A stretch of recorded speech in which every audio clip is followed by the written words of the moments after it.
2019ला अशीही चर्चा होती की जेव्हा एकीकृत राष्ट्रवादी होती, शरद पवार मुख्यमंत्री पदाचे चेहरे असतील. मला आठवते जितेंद्र आव्हाड त्याबद्दल बोलले सुद्धा होते की काय अशक्य आहे. याचा अर्थ तुम्हाला कधीतरी चेहरा उतरवावा लागतो.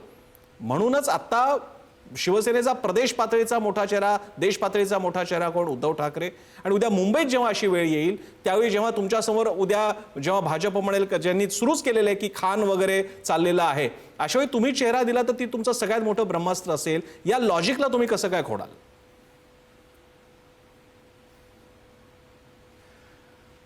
मी सगळे दावे, प्रतिदावे, इतिहासातले दाखले हे सगळे ऐकले. मी तुम्हाला अत्यंत जबाबदारीने शिवसेनेचा पदाधिकारी म्हणून हे सांगतोय, या निवडणुकीत आदित्य ठाकरे साहेबांच्या नेतृत्वात, उद्धव ठाकरे साहेबांच्या मार्गदर्शनाखाली आणि नेतृत्वात ही निवडणूक होणार आणि मुंबई महानगरपालिकेवर शिवसेनेचा भगवा फडकणार आणि जो महापौर असेल तो शिवसैनिकच असेल, तो शिवसेनेचा नगरसेवक निवडून आलेलाच असणार. अखिल, हे आम्ही 2024ला पण ऐकलं होतं. खान हे आम्ही 2019ला सुद्धा ऐकलं होतं की मुख्यमंत्री शिवसैनिक बसणार आहे. पण हे आता ही बातमी जी काय खानची बातमी आता पेरली, त्यात ज्या प्रकारे खानची बातमी पेरली त्यांनी काही झालं नाही. आता संभ्रम निर्माण करण्यासाठी आदित्य ठाकरे साहेब महापौर होणार हे चाचपणी एक एक रोज आता बघा, निवडणुकीला अजून वेळ आहे, अजून काय काय बातम्या ते पेरतील.